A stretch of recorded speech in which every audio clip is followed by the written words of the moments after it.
Và sau khi đưa tôi đi học thì mình sẽ đi mua hoa và trái cây cho cả gia đình.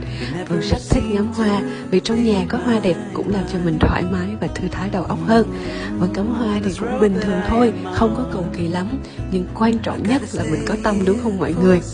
Và một hoạt động nữa Vân cũng rất thích, đó chính là thăm vườn cây của ba Nhật.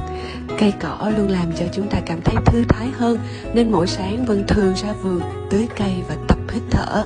Những hoạt động này giúp cho Vân có tinh thần thật sảng khoái trước khi Vân bắt đầu làm việc.